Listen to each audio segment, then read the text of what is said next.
Last month, I paid over $1,000 to go to UK Games Expo in Birmingham with a bunch of other European D&D tubers. We played a bunch of things, including Bridge Command, which you might know from Quinn's video about it, Flarefall, which you might know from my videos about it, and of course Daggerheart, Critical Role's new games, which was just released and was the cool new kid on the block. Going into this convention, I thought Daggerheart wouldn't be for me. Coming back from that convention, I bought the game and set up a couple one-shots to run it for myself. So what happened? First, let's talk about why I thought I might not like this game. This is an extract from an interview of two of Daggerheart's game designers, Spencer Stark and Rowan Hall at PAX Unplugged by Bob Worldbuilder. Yeah, I mean, I think we're also benefited by like living in LA where there's a lot of creative people, and so we're like, hey, you're a writer. We think you might like this, right? This is somebody who is incredibly creative, who builds worlds and characters for a living, but they've never played an RPG. Yeah, never done it quite like this. And so the game becomes very much like a writer's room when you have a bunch of people that are like that. When I watched this interview, my first thought was that if the target audience is professional writers who create stories for a living, then my usual groups could not be further away from fitting that description. I play with chemists, accountants, software engineers, all extremely math-brained people. We're talking people whose most creative endeavor in life is choosing which shade of white to paint their bedrooms with. We're talking people whose acting range goes from MCU movie funny quips to DCU movie quip that attempts to be funny but fails. The Justice League is not very good at that part yet. Yes, I love these blokes with my entire cold mechanical heart, but because this is who I play with, I'm usually a bit wary of games meant for theater kids. Not because they're bad, but because they assume everyone around the table already knows how to tell a good story, and that the best thing these games can do is mostly to just get out of your way so you can show off how good of an actor you are and make everyone around the table cry with your actor skills. Games like Fiasco, Brindlewood Bay, Alice is Missing, etc. These games all have incredibly fun premises. For example, in Brindlewood Bay, you play as sweet old ladies solving crimes. It's basically the tabletop version of Murder, She Wrote. As far as game premises go, that's pretty hard to beat. There aren't a lot of things that are more fun than pretending to be old ladies with your friends. But if you haven't read Theater Kid games like these before, to give you an idea of what I expected coming into Daggerheart, Brindlewood Bay has moves where, for example, players get to invent a clue, and whatever they invent just becomes canon. As a GM, you'll have to treat that as the truth, even if it directly contradicts something you had already prepared. But then, that clue that the players invent must also be set up in a way where it doesn't solve the entire mystery by itself. That's not easy to do. I have an entire 20 minutes long video about teaching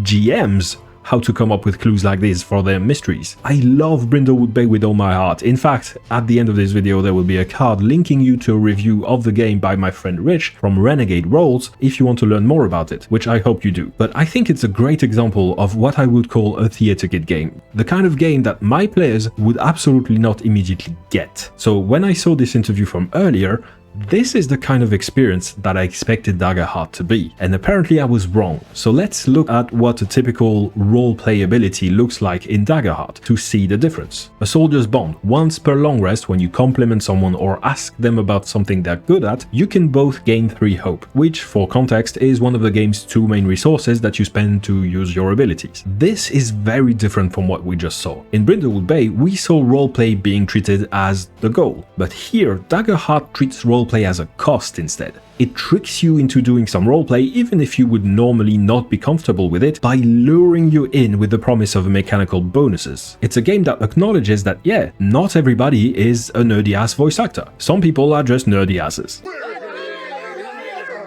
But just because you don't know how to tell a good story doesn't necessarily mean you don't want to. Maybe it's something you'd like to do, but you just need a bit of help to get there. This is what stands out about Daggerheart to me. It's a game where even if you're not a storyteller, then it's fine because the game will help you fake it until you make it. It takes your hand and guides you through the process like, yes, this is the moment where you're gonna have a feeling. Are you ready? Okay, I'm going to give you a feeling now. Don't freak out. Here's a feeling in 3, 2, 1. Congrats, you just had a feeling. Take a bunch of resources as a reward. I have run the game for a bunch of different people at this point, including content creators, and one of them, actual nerdy-ass voice actor, Nico De Gallo, described it to me in a way which I think really captures why I like this approach. They said these abilities do for players what random tables do for GMs. If you're fighting, let's say, a vampire and one of your party members has a powerful sunlight spell, In D&D, you would basically just hope they have enough spell slot to use it. In Daggerheart, you would say something corny like, "You're the sun in all of our lives." That gives them hope, and now they can spend that on their sunlight spell. So the situations in which you use those roleplay as a cost abilities act as prompts, as extra context for you to bounce off of. Having abilities like these makes you go, "Oh, that's one interesting way I could interact with this scene that I wouldn't necessarily have come up with myself." Now, it's no secret that I'm a fan of random tables to help myself be more creative. I have a whole video about them. My modern cousins always grind my gears about this. They're all about order and predictability and stuff, but they're wrong. I have seen the truth, and I have found a way to quench my unending thirst for random tables. It's called the Game Master's Compendium of Explosive Creation. You want your barkeep NPC to give your players a plot hook, you roll and boom! The mirror behind the bar is not showing a reflection of this room, but a different scene entirely.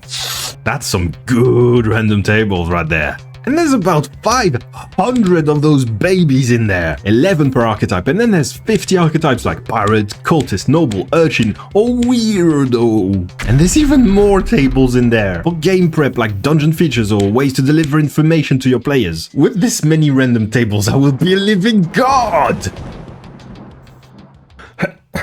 So I hope you check out the link in the video description, that way you can get yourself one of the most useful GM tools I have seen in a long time and support my channel at the same time. Okay, back to Daggerheart.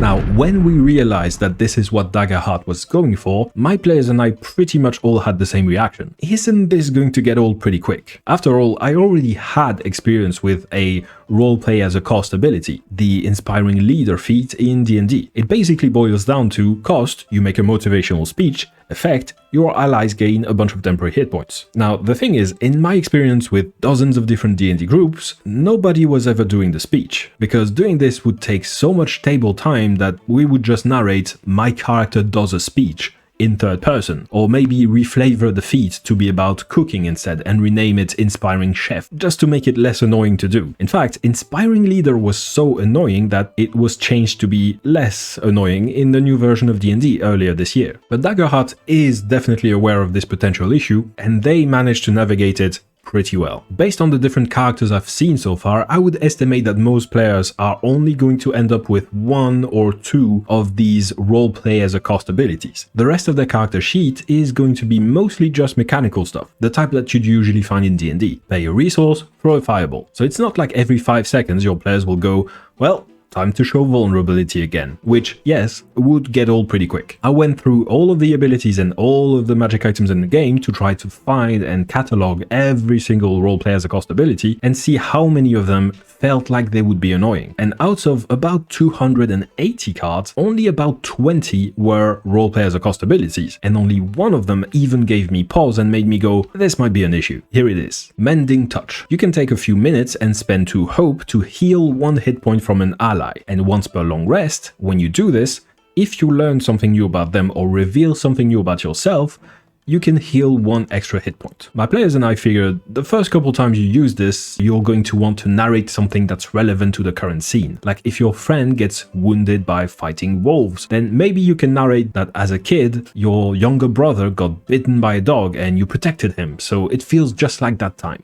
Cool, that's touching, that's charming, we love that. But at some point over a 50 sessions long campaign, you're going to run out of childhood memories to reveal. You can only protect your younger brother from so many farm animals before the bit starts to get stale, right? But there's still a couple things that make this work. First, the game is designed for shorter campaigns. It only has a maximum level of 10, so maybe your campaign will end before it reaches that point of being repetitive. Then, they made sure that this would only be a once per day thing, and that you don't have to be the one to reveal a secret. Sometimes your allies can be the one paying that roleplay cost. So if you have a party of 5, each of you might only need to come up with 5 or so childhood memories over several hundred hours of gameplay, which I think is perfectly reasonable. So even when Daggerheart is at its most annoying, it's still fine. If there is one thing that is an actual pain point for this game, I wouldn't say it's the roleplay, it is the tracking of resources. For example, there's hit points and armor. And the way armor works is that when you lose a hit point, you can spend 1 point of armor to lose 1 less hit point. Which means, essentially, armor points are just extra hit points. If instead of giving you 4 points of armor, your chainmail just increased your max hit points by 4, the game would essentially be the same in terms of difficulty, but it would be a lot faster to run combat because you wouldn't have to stop every 20 seconds to go, I'm spending a point of armor. Then you've got stress and hope. Their mechanics are different. Hope is something you have a chance to gain whenever you make a roll, and stress is something you restore by taking a rest, but the narrative they fulfill is essentially the same. You spend them to use your coolest abilities, and whenever there's something that deals emotional damage, like a fear or an exhaustion effect, those end up costing you stress or hope, almost interchangeably, often both at the same time. They both represent your character's ability to focus, their emotional stability, how much mental energy they have to do cool stuff. So again, it feels like merging those two resources would make the game a lot easier to run without sacrificing any of its themes. And this extends on the GM side as well. You have to keep track of not just hit points but also stress for every single one of your bad guys, and they can use that stress to do some powered up actions. Or you could spend some fear, which is the GM's equivalent of the hope resource, to do some powered actions, except fear is a lot easier to keep track of because you only have one pool of fear, which every single bad guy can take from. The amount of resource tracking in this game is to the point where I think it is the first game I've ever played that was actually harder to run on a virtual tabletop than in person, because in person you can just have physical tokens that you slide around to represent your hope, your stress, etc. But in a virtual tabletop, I actually ran out of space to represent every single resource the player characters had to track. It's not all bad though. One aspect of Daggerheart that has gotten a lot of criticism online is the game's initiative system, or rather the fact that there isn't really one. Even during combat, players can act in any order, any amount of times that they want. So if you see that and you're used to games like D&D with a very strict turn order, you might think that this will turn into a shouting contest where the loudest player at your table will get to take more turns and have more fun than anybody else. But at this point, I have played Daggerheart with a pretty diverse cast of players. Some of them were longtime friends, but some of them were perfect strangers, met as part of a convention, and it went fine with basically everyone. Even with a group of complete strangers, what we naturally ended up doing, without even needing to talk about it, is that we would wait until everyone else had taken a turn before going again. That was just a natural behavior that we all instinctively adopted. The game does include an optional rule for if you end up having a problem with this, but I think for most groups out there, unless you're playing with 12-year-olds who can't have a normal conversation, it's probably going to be fine. And on top of that, the game is very much built around team play. Mathematically, if you try to solo a boss, you are going to have a hard time. And there's a very simple reason for that. There's about a 65% chance whenever you make a roll that you either fail or that you roll with fear, which are the two main ways to give the GM a turn. And the thing is that in Daggerheart, anything that affects the enemies, whether that's attacks or spells, is usually going to require a roll. But anything that affects your allies usually just happens without a roll, which means teamwork results in the player characters taking more turns than if you play more selfish play styles. Not only that, but one of the things you can do that doesn't involve an action roll is spending one hope to help an ally so their next action roll has advantage, which means it's less likely to give the GM a turn. And the game is very much balanced around the idea that you're taking all of those free turns. If all you ever do is attack, attack, attack, you're letting the GM act way more often, attack way more often, and so you're probably going to lose, especially against bosses. Plus, if it's your action that caused the bad guys to attack, who do you think they're going to attack? As a GM, it's a lot easier for me to narrate, you attacked the monster, you made it angry, so it's going to go after you now, rather than to have the monster completely ignore you and do something else. So the more actions one player takes, the more punishment that one player is going to take as well. If it takes you 10 attacks to take down a boss, that means that boss is probably going to get 10 attacks to throw at your party. If you're the only one taking those 10 attacks, you're going to lose your character. If each character in the party takes 2 or 3 of those 10 attacks, you're probably going to be fine. And the thing is, if all I had to say about this initiative system was, it functions, actually, that would not exactly have been enough to convince me to spend over $1,000 on this game. Please like this video so I don't go homeless. But Daggerheart is one of a very small selection of combat-centric RPGs where I've seen the players continuously engaged for 4 straight hours. And it's all thanks to its initiative system. Because if you can take a turn whenever you have a cool idea, you don't get to tune out. The temptation of playing a mobile game while waiting for everyone else's turns just doesn't exist in this game because it's never everyone else's turns. It is always your turn, comma maybe. This is not a game where you only get to play for 30 seconds once every 10 minutes. This is a game where if you're playing for 4 hours, you are playing actively for 4 hours. Though I'll say, in a way, this makes the tracking problem I mentioned earlier even worse, because whenever you're fiddling with your character sheet, you're not playing the game, and it stands out so much more because it's the only time when you're not playing the game. Alright, before we wrap this up, until now this video has been mostly about the experience for players in Daggerheart. But this channel is mostly for GMs, so I want to take the last few minutes of this review to talk about what running Daggerheart looks like. And I'll tell you this much, this is a game that wants you to run it. The book is 330 pages long, and everything after page 140 is GM tools. That's almost 60% of the book. And when I say GM tools, I mean GM tools. This is not wishy-washy generalities and advice that you might have been used to in other games. It's GM tools. The kind that you can just use and they just work. Want to run a one-shot?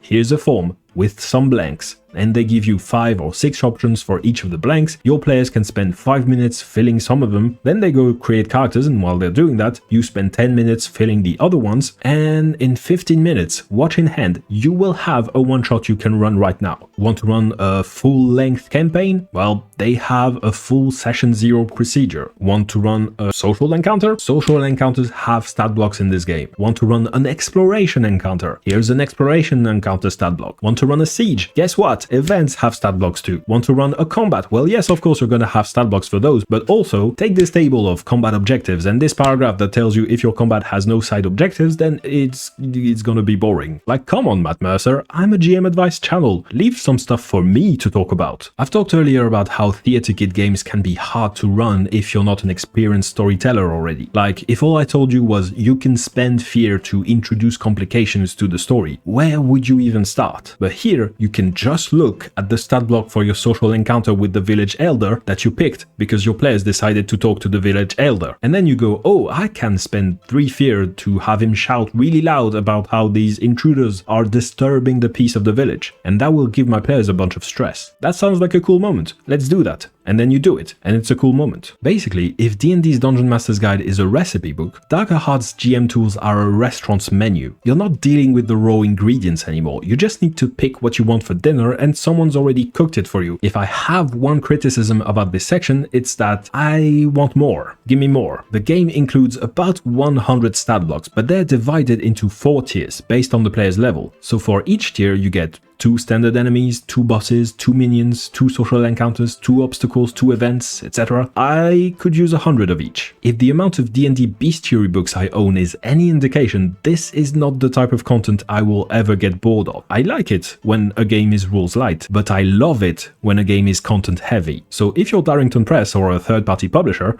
come on.